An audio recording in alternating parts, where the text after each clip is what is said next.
Ladies and gentlemen, welcome back to the History of Rock. His name is Brandon. He's the DJ. His name is Shim. He is the rock star. Sorry, I had to do that to the camera. So That's right, I do that. Do you know why? Do you know why I do that? Why? Because it makes people pay attention with the contrast of the hand. Hey. It's like, hey, look over here. Stop swiping. Stop swiping. Oh, my God. All right. Well, class is in session. Oh, and by the way, I have to say this, too. So if you're tuning in to this podcast, whether it's through Spotify or Apple or Google, unfortunately, we don't have the capabilities to do the video version of this on those platforms yet. However, you can find the video version over on YouTube. You can find it on my YouTube. It's at The Real Brandalorian. You can also find it over on Shim's YouTube channel as well. Pick and choose. Maybe watch them both. We really don't care. But if that's where, because... Fine, go look at Shim. Christ. Because if you look over my right shoulder, you will see the Temple of the Dog album cover there. Because it was my mom that mentioned this. She said that she asked me specifically, was there a place that I can see this? Because she was listening to the audio version through Spotify, and I told her, you can do it through YouTube, because she heard me talking about this album that's up above my right shoulder, and she couldn't see it because it was just an audio version. But anyway, that was a very long-winded way to say that. That was long. That was definitely long. Most people have tuned out by now. Oh, you shut up. All right, so we're talking about Temple of the Dog, and we covered a whole bunch of different things. Temple of the Dog is essentially... It's depending on who you ask, because some of the facts that we're going to get to here in this episode is it was intended as a tribute project to Andrew Wood, the lead singer of Mother Love Bone, who passed away just a few months before the Mother Love Bone album Apple dropped, by the way, episodes 1 and 2 of the History of Rock podcast. You can go check that out.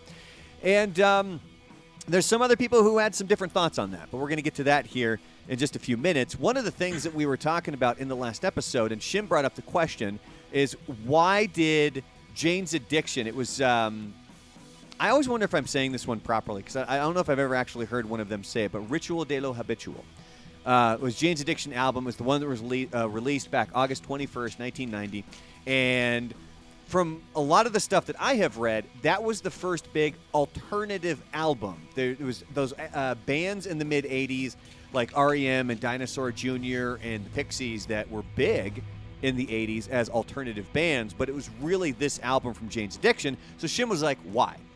Why was this album like the big album?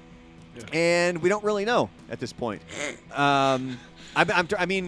We record these back to back, so I try to do as much research as I could, but if you know or if you have any thoughts on it, by all means, anyone comment. Can shed light on this conundrum.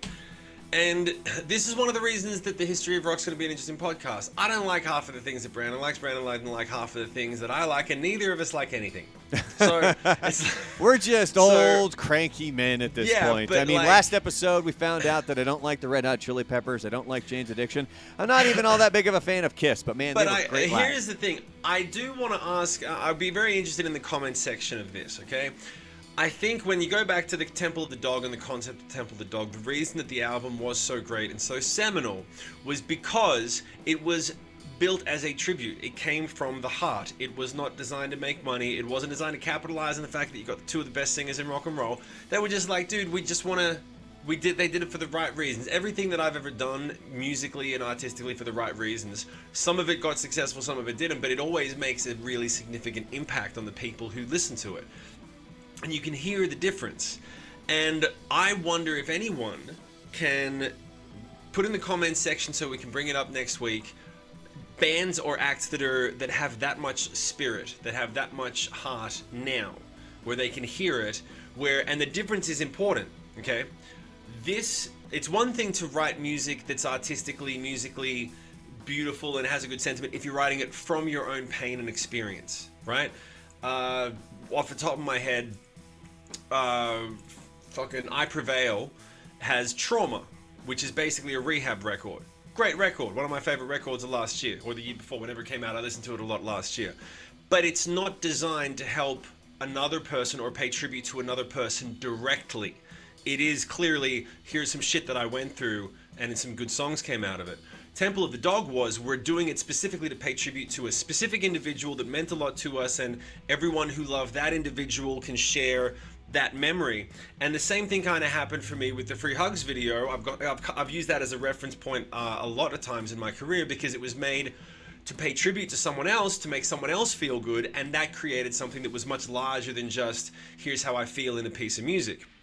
So I'd be very interested in the comment section. Please put down if there is anything that you know of that you're listening to now that has that much potent sentiment, that is that artistically, has that much spirit in it. I'd be very interested to hear.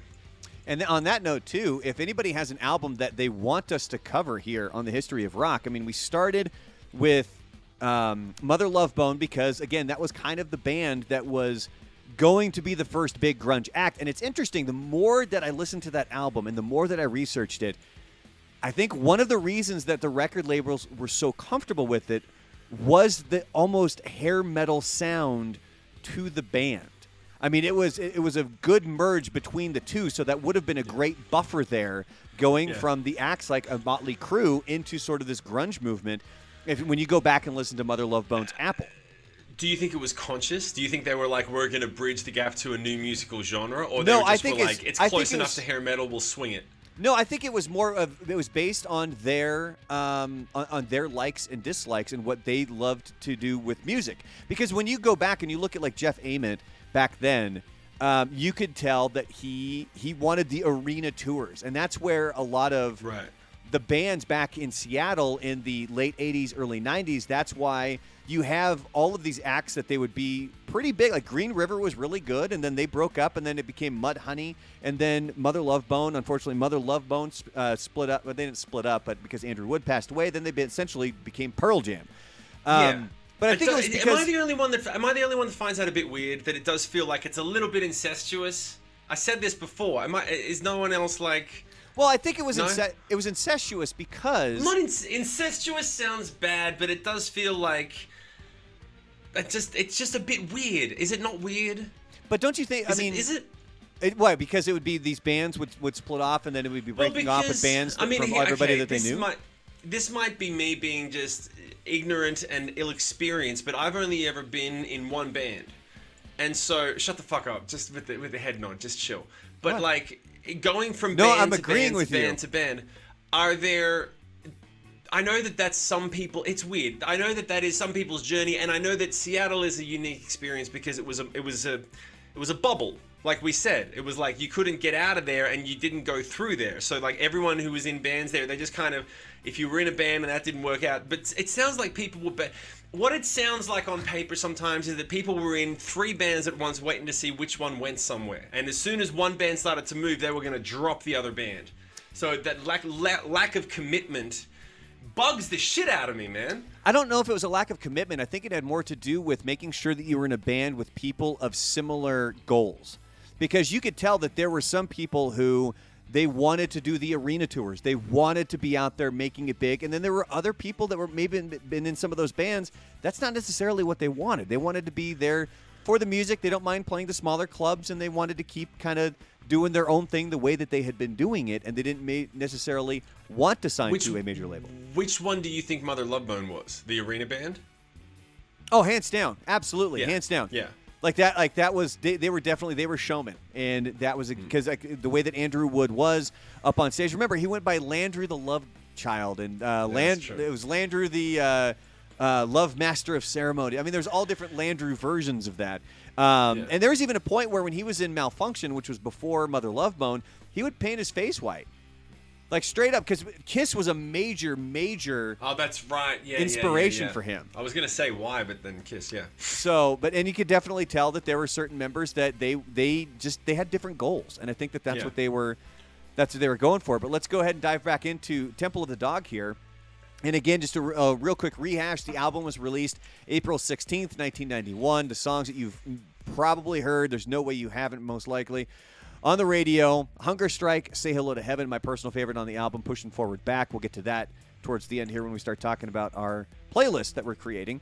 But the next fact here is that Temple of the Dog, it actually comes from lyrics of Mother Love Bone. The song called Man of Golden Words, which was written by Andrew Wood.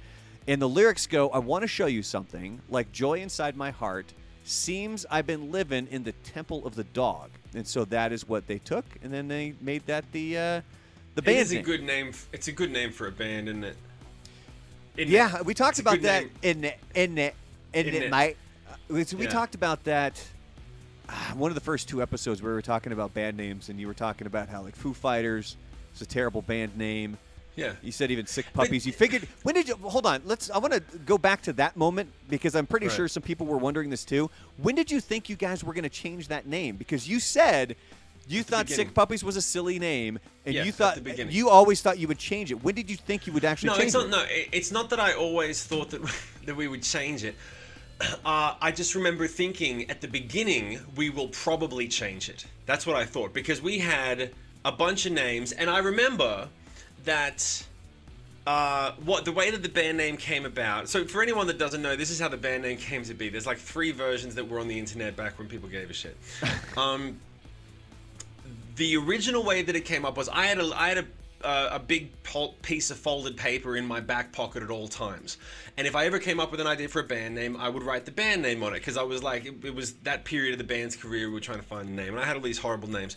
And I had moved out from I moved out from home when I was 14. So when I was about 15, I was on a train to travel up to visit my dad up north, and I came up with the idea for the band name. And I don't know how I came up with it. I was Sick Puppies because that's a thing that people say about like someone who's a little bit twisted. And I'm like, at the time our music was kind of punk, kind of weird, quirky. Cool, Sick Puppies. Get to my dad's place an hour later, and first thing he says to me was, hey, I just started reading this book. It's called Sick Puppy. Maybe that'd be a cool band name. Is he still thinking of band names? And I was like, fuck, that's weird. And I told him, and he was like, it's a sign.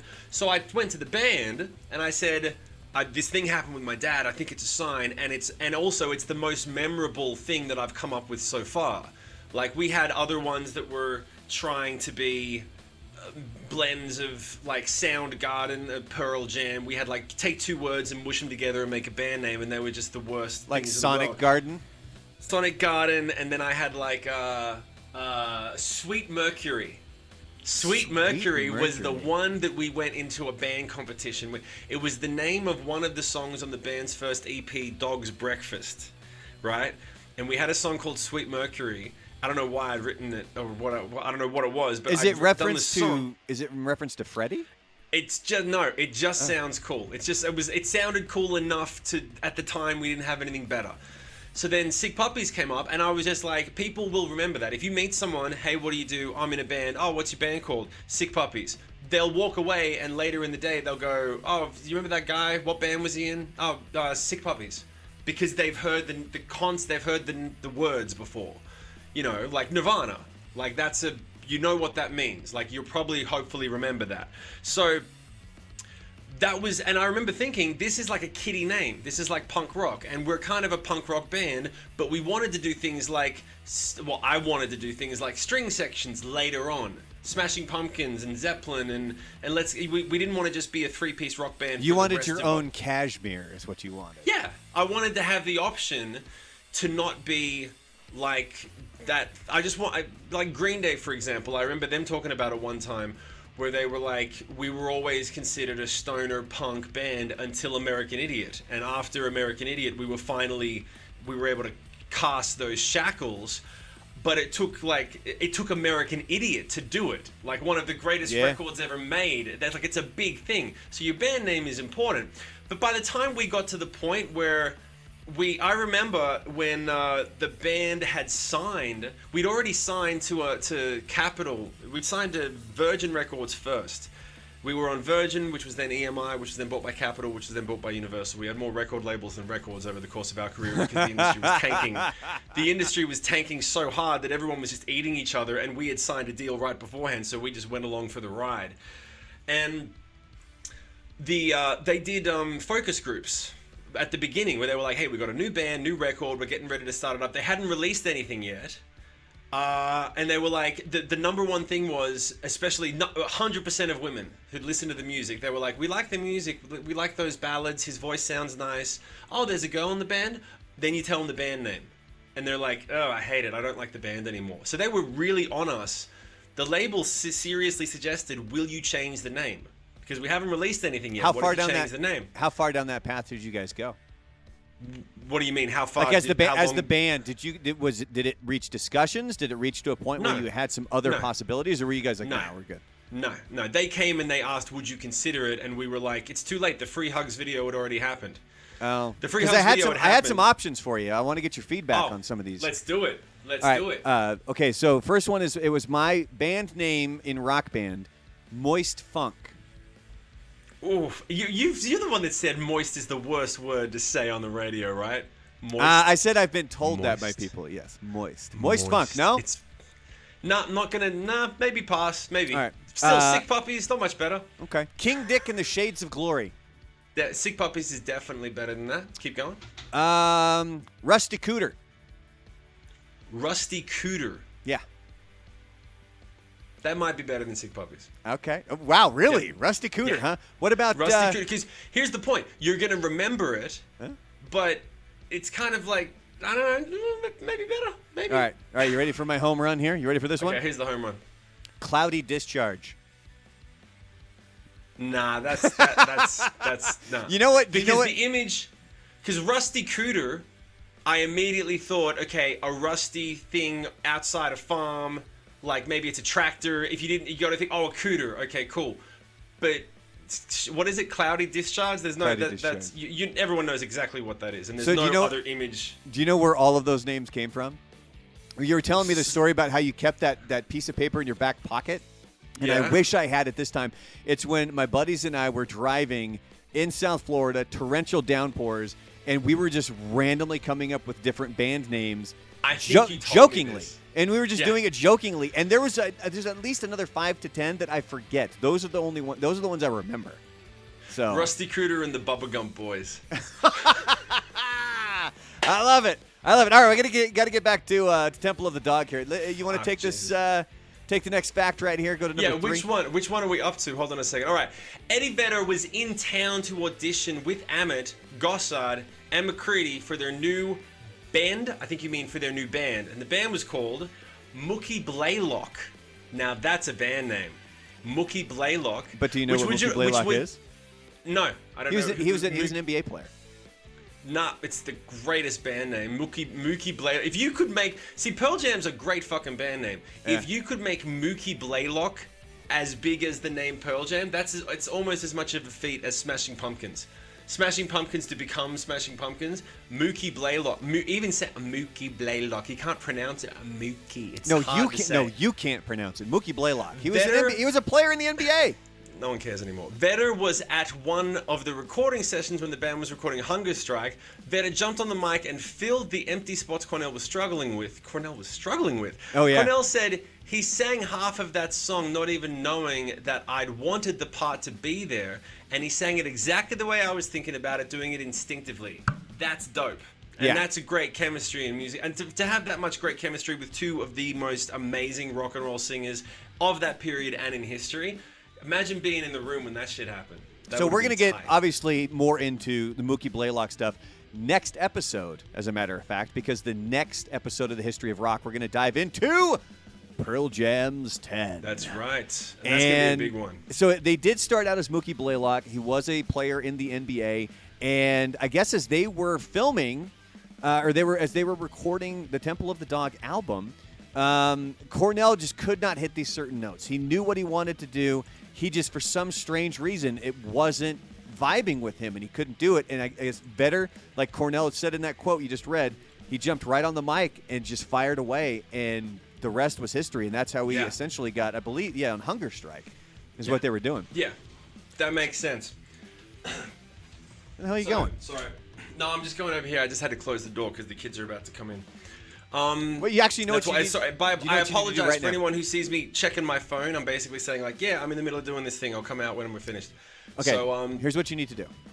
what do I need to do? You haven't done a song yet.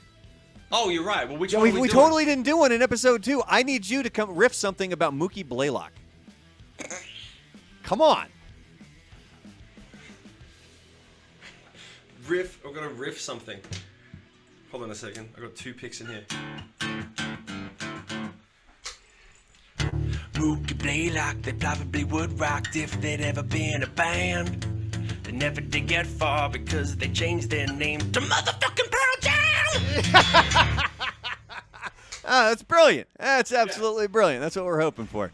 All right, because you're gonna have to do it because we need to do at least two songs from you in every episode. So, Okay, and we well, missed there's out one. in episode 2. So there was one. So the next man. fact that we're going to get into here is that Cornell admitted later on that Temple of the Dog was actually the reason he joined Audioslave. He said the experience made him keep an open mind about collaborations with musicians from other bands, and it's interesting because even Stone Gossard, who was in Mother Love Bone, Temple of the Dog, then eventually Pearl Jam, he has said that recording the Temple of the Dog album was such a good experience. He's almost felt like he's been trying to recapture that magic ever since then.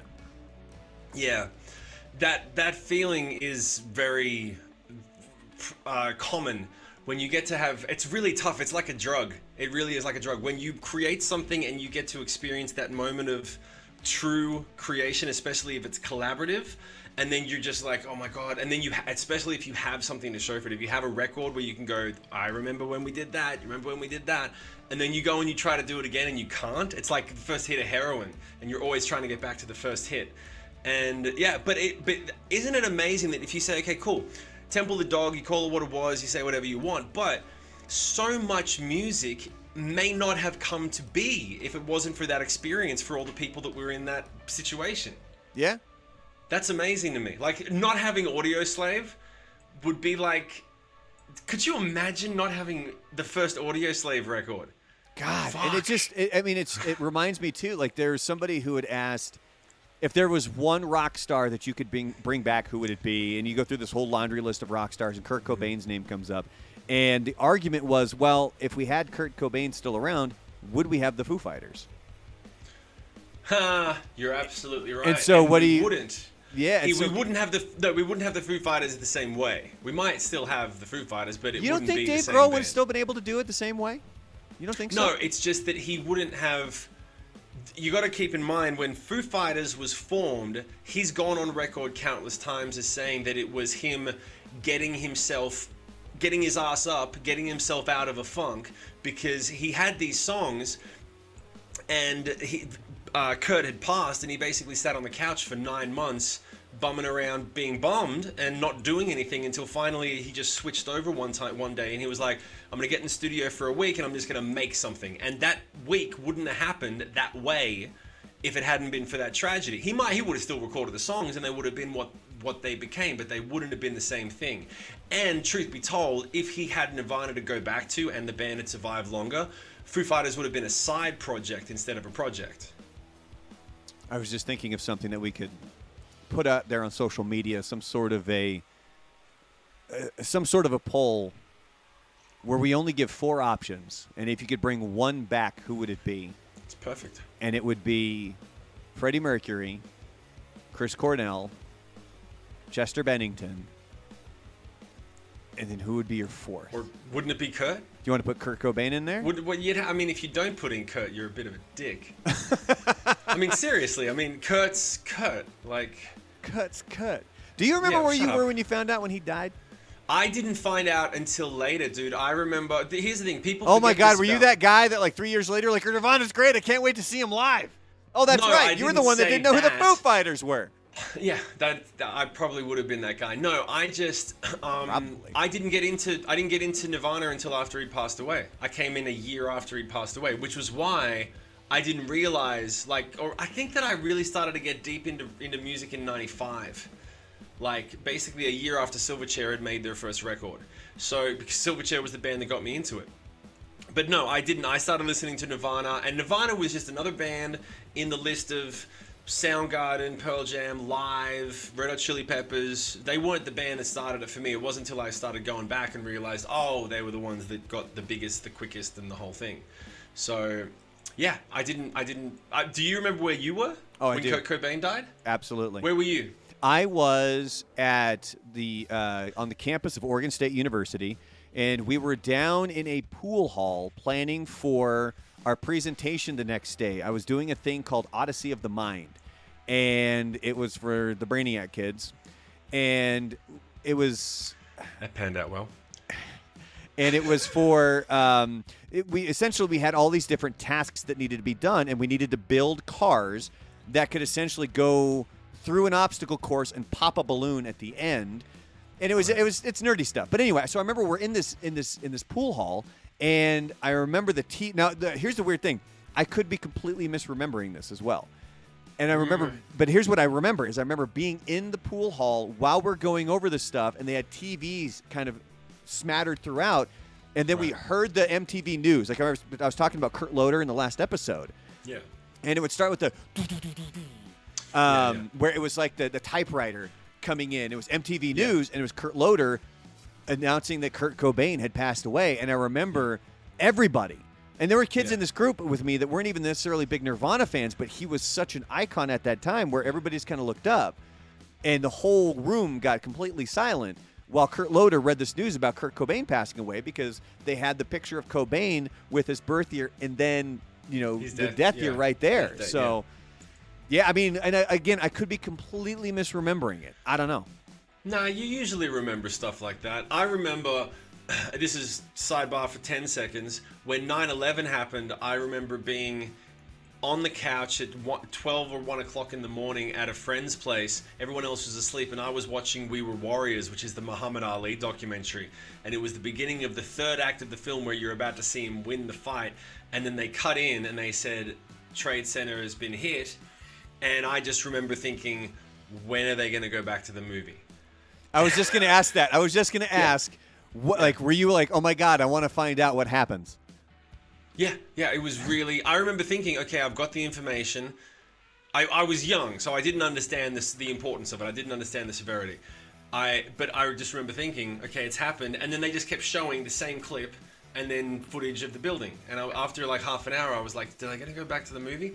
And they didn't. And then I woke up. And I never finished the movie. 20 years later, never finished it. So finish the damn movie. Nah, it's going to be one of my things. Oh my God! It's gonna be one of my things. Never, put on the never tombstone. finished it. Now he lived a great life of service to other people, but he never finished the movie. Do you not? Oh my God! Do you not see like on social media where you see those articles pop up? It's like you're probably misremembering 9/11. Like our brains don't remember things as well as we think they do. So that's why I'm saying that's what I remember about Kurt Cobain passing away.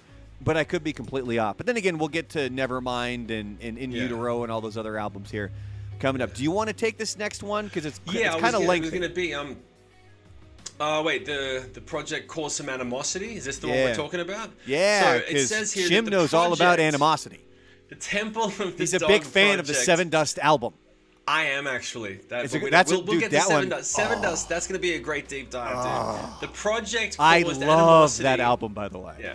It caused animosity with people who knew Cornell and Wood. Kim Thayil, guitarist, the guitarist I'm sorry, not Soundgarden. Thayil. Cool. The initial purpose of Temple of the Dog was to be a tribute to Andy Wood, was not the concluding purpose. I think that to be a tribute to Andy Wood, there were a lot of people who were close to Andy, like his brothers, who probably should have been involved. It became something else. It became a Chris Cornell solo record with some of his friends. Ouch. Yeah. So you could tell that he was maybe a little bit upset by it. But then again, he's also on record, and I'm going to actually skip one here. I'm going to go to the next one. You can come back to number 6. But so Kim Thayil, he wasn't completely upset by Temple of the Dog because he's also been quoted as saying, Chris doing Temple of the Dog ultimately helped Soundgarden in that it got him to exercise some of his creativity muscles and then bring that to Soundgarden. So you could tell that calling it a tribute, and there's people who wanted to be involved with this album, and you can actually go directly into this final fact that we have here about people who were not too pleased with Temple of the Dog. But it does go to show Chris Cornell actually went on record as saying that it helped him develop better muscles for... I think that's what he probably meant. What Kim probably meant is he became more open to collaboration. Because once you go and you start to collaborate with these people and you find a great chemistry and you realize... Because I think Chris wrote a lot of the stuff at the beginning. And the truth is that I think that some of Soundgarden's best stuff was the stuff where you can tell it was collaborative. Like, you can tell on Chris Cornell's solo record you can, after enough time, you can really notice that there were songs like Chris Cornell's solo record's a good example. You go, okay, so he writes that type of part, he writes that type of guitar thing to support the melody. So if you go back and listen to certain Soundgarden songs, you go, that sounds like Kim's guitar playing. So Kim must have written their riff, and then they brought it in, and then they started to collaborate. So Down on the Upside, which was the last or second last Soundgarden record, which is one of my favorites. That sounds like a pretty collaborative record, and that probably wouldn't have happened if it wasn't for that. Everything. A friend of mine said a long time ago, everything comes from something. I know it sounds really vague and very general, but it's true. Sounds like and something a 14-year-old girl would write on her binder for school. Yeah, but it's true. But it's fucking true, because everything comes from something, and all of those things probably wouldn't have happened and come if the precursor to it. Yeah. And that's, actually, a quick side note, too, about Chris Cornell and, like, especially his solo albums. If anybody listening, if you're a big rock fan and there's somebody in your life that maybe isn't the biggest rock fan and you're looking for an album to sort of bridge that gap, go with Chris Cornell's Scream. That was produced by Timbaland of Timbaland and Magoo, and, Timbaland produced a lot of Missy Elliott stuff, just a world-famous producer. And it's got a good mix of Chris Cornell, and Timbaland kind of brings in that hip-hop pop vibe, and it's one of the albums that kind of helped get my wife to start appreciating Chris Cornell more. I mean, it is. That's funny, yeah. So, because I remember when he passed away, I was on a Chris Cornell, man, like, that's all I listened to for the longest time. Yeah. And again, that's one, him passing away, that's one that hit me hard, man, because he was way up there on the top for me. And as I was listening to those albums, we were in the car as a family, and then my wife was asking me if there was something else that we could listen to. And so I popped in the Scream album, and she eventually took a lot of those songs, and then she created her own rock playlist. Yeah. Her rock playlist consists of Imagine Dragons, so it's not really a rock playlist. No, don't get me wrong. I enjoy Imagine Dragons. I like Imagine Dragons, but I'm not putting them on a rock playlist. That's not what you do. Right. But yeah, she took the Chris Cornell Scream stuff, and it's great stuff. But anyway, there was one more final fact in here so we can wrap up this episode. Do you want to take this one? Because this one goes even more into kind of some of the people who were a little hurt they weren't asked to be in Temple of the Dog. This is the collateral damage that happens. I'm sure none of these quotes would be memorable or important if Temple of the Dog hadn't become important in itself. And it says that Andy's brother Kevin Wood was upset, saying, "I totally expected to be included in that project, although they never called me. I was pretty pissed off at the time. I didn't get to play on that or even considered to be asked." Now, I can understand both perspectives. One part of it is, hey, I was his brother. Well, there's no one stopping you from doing your own tribute. And the other part is, they're doing their own thing. What are they, like, I don't know how I feel about that, because it sounds like it's just animosity. It's like, if I was in the, here's the thing, I can't comment on anyone else, but I know if I was in the position, if someone else was doing a tribute to a friend of mine, I'd be like, dude, that's really cool. I'm also doing a tribute. If it turns out that we work together on something, that'd be cool. But I'm not gonna have any feelings towards being left out of your thing because you're doing like where would the jealousy come from? And where would the concept of like, how does it take anything away from me? We're both doing it out of love for this person's memory. So I don't know where that comes from, but I think it may not have come up if it hadn't been successful. Like, imagine think about this. Would he feel the same way if they did Temple of the Dog and it was a stillborn piece of shit record that no one liked? He'd be like I wish I was included. No, you probably wish you weren't included. Like, it was stuck at the 70,000 copies that it sold, which is funny because I worked with a guy who that was his claim to being a true rock and roll fan, as he had the Temple of the Dog album. And it was like, okay, so were you one of the original 70,000 people that purchased that thing? Or did you buy it after Pearl Jam and Soundgarden became nationwide success? So we need one more song from you, Shim. And what I'm thinking is, can we do something with... I'm trying to think of something that we can kind of riff on here. You know what? Go down the animosity path. What are you talking? You want to go down some animosity, or do you want to do something a little more upbeat? Well, I'm trying to remember what that riff is from. you remember that Animosity? I can't remember. I used to know all those songs. You're thinking of was it Crazy?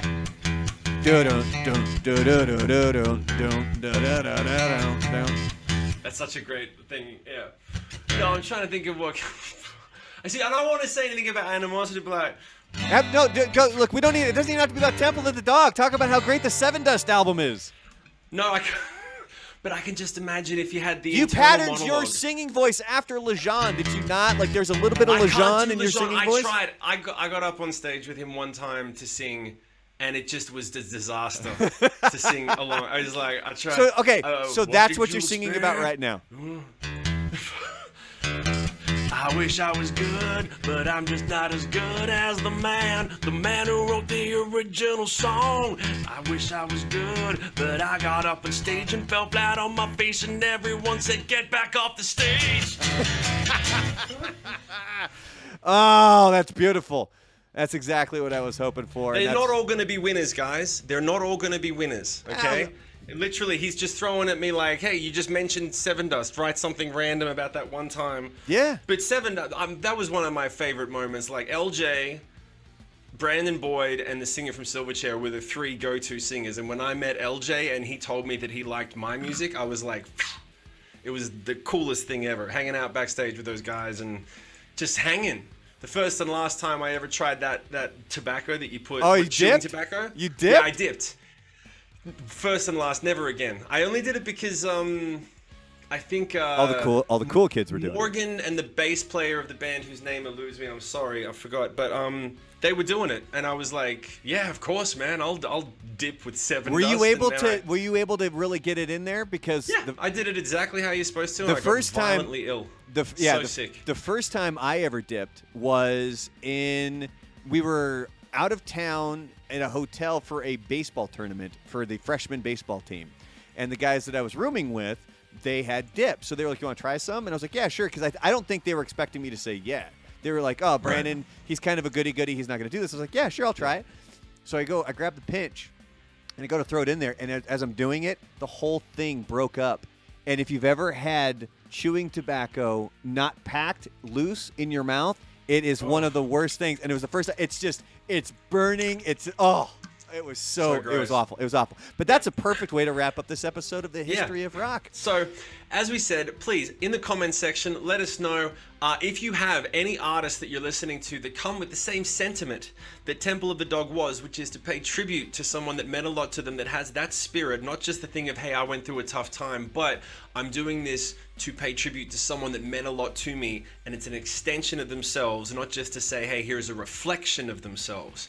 So if you have an artist that means that much to you, that you think is doing that, I'd love for you to put it in the comments and we'll check it out. And then if you have any comments on anything else that we've been talking about, please let us know. Brandon, what else have we got before we wrap it up? Really quick on that note, one album that I would recommend for anybody if they're looking for a really good tribute album, Straight Up. It was all about the lead. You know what I'm talking about? Oh, I know. All the people that we should do a deep dive on that. We'll end up doing a deep dive on Straight Up. It was released back in 2000 when Lynn Straight passed away. I did get his name right, didn't I? Did I butcher that?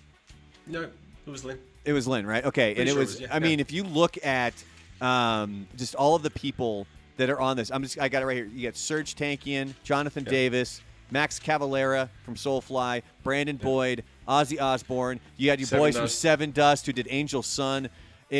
Corey Taylor is on that. It's amazing. Yeah. Mark McGrath from Sugar Ray, which, by the way, did you know that Sugar Ray, like, they started out, they were kind of metal? Yeah. Yeah.